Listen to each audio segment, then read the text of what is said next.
Good morning! Welcome po sa ating channel mga idol, mga ka-farmer, mga ka-chicken, mga ka-itlog. So ayan, no? Kung mapansin nyo mga lods, naglagay pala ako ng ipa.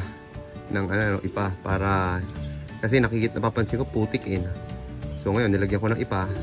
So ayan, yan ang sagot sa ating para hindi masyadong putik yung nilalakaran nila doon sa baba. So pansamantala pa lang naman yan mga lods, dyan muna sila. Habang tumatagal, makakagawa tayo ng kanilang bahay na habang dumadami sila, pwede natin silang mas safe yung kanilang magiging bahay, no? So yun yung ating pinaplano. So pansamantagal, dyan muna sila mga lods.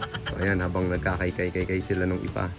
Maganda yung may ipa kasi yun nga, hindi nagpuputik yung ilalim, lalo ngayon medyo maulan. O ayan, medyo maulan nga mga lods. So, putik, basa. Kita nyo naman, ulan na naman. Kita nyo naman, Galus domesticus. Diba? Tagalog na Tagalog ang mukha. Sa mata pa lang eh. Saka sa kulay niya. Jungle fowl, ika nga. So ngayon, kanina pala, may nakuha na naman akong itlog nito. Nung ating Rhode Island Red pala. Itong ating dalawang decal brown. Mahina pa sa itlogan eh, mahinang nila lang, hindi pa sila jumijitlog, pero kinukondusin na natin yan. So sa ngayon, ito muna, dito muna tayo mag-practice. Yan, pagpa-practicean muna natin tong ilang breeder. Habang dumadami yan, ay sigurado ko mas marami tayong matututunan sa pagmamanok. Ayan. Meron na naman tayong konting kaalaman, pero mas sigurado ko madadagdagan pa yan. Habang tayo ay nanonood din sa mga YouTube ng mga dagdag kaalaman program. Ayan, yung mga veterinaryo. O diba, ayan, nagkakaikay sila oh. Yun oh. Plano ko, balang araw mas malaki na. Meron silang bahay. Tapos, ganyan. So meron nga pala ako napansin dito. Magkakwento ko sa inyo mga lods. Medyo umuulan na eh ha. So ito yung binili kong ipa mga lods. May meron tayo biniling ipa. Dalawa. So tama-tama lang yan. Pag nagkulang, buhos lang ng buhos. Meron tayo nakareserva ng 2 sako. So 30 pesos lang isa nito. Di bali 60 pesos plus 13 pesos na lagay na sako. So ayun, less than 100. Meron na tayong ganyan, 2 sako. Dali lang naman yan. Yung mga alaga natin, mga breeders. So sa breeding naman, sa kalapate mga lods, silang 2 lang ating i-breed ngayong taon. Sila lang 2 yung kukuha na natin ng mga panlaban. Yung 2 breed lang na yan. Dahil magbabawas tayo ng mga flyers para sa susunod na season. So sila lang ang ating i-breed, yung ating mga winners. Ayan, sana mag-produce pa sila ng katulad nilang winners na magdadala ng karangalan dito sa ating loft. So dito, sa baba naman, ay, bukas pa pala to. So ito yung ating isang RIR, Rhode Island Red na bata pa. May sipon eh, yan oh. Pero ginagamot ko na rin niya. May antibiotic akong binigay. Yung doxycycline, Doxylac na powder. Ayun po, ito na binibigay natin mga lods.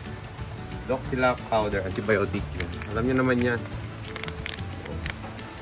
Tapos ito yung ating probiotic, yung Vitamin Pro. So yan. So ngayon, pagkatapos ng antibiotic, Vitamin Pro na tayo mga lods para sila ay lumakas na. Tapos meron pa pala ako ditong Nature's Bioprotein mga lods. Medyo unti na oh.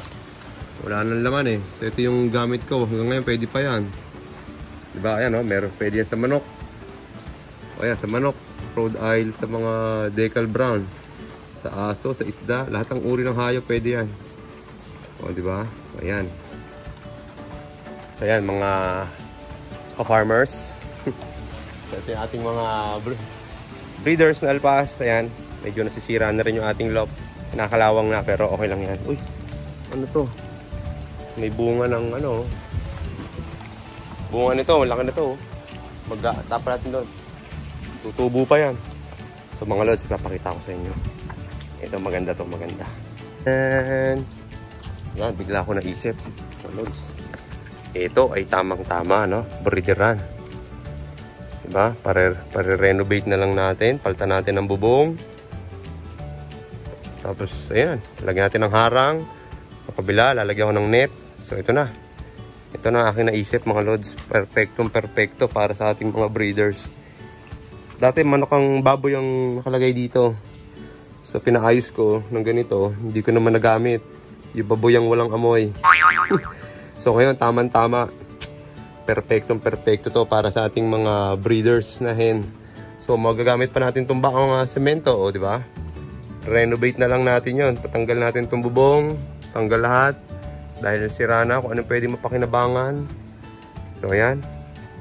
Tapos lalagyan lang natin ito ng maraming ipa. Pwede na silang mangitlog doon. Di ba? Lagyan natin ng itlogan. So lilinisin na lang natin to mga lods. Sigurado na to. Dito tayo maglalagay ng mga breeders. O, diba? Napaganda nang naisip natin mga idol. Uy. So, ayan. I-update ko na lang kayo mga lods sa mga susunod pa. So, ayan mga lods. Maraming salamat sa inyong panonood. Hanggang dito na lang po muna. Balitaan ko kayo sa mga susunod pang video natin. Maraming salamat sa inyo lahat. Kung meron po kayong comment and suggestion, ay please comment po sa baba para may mapag-usapan naman tayo. Ayan. So ayan, please subscribe and like po the video. So ayan, maraming salamat. God bless and see you susunod the video.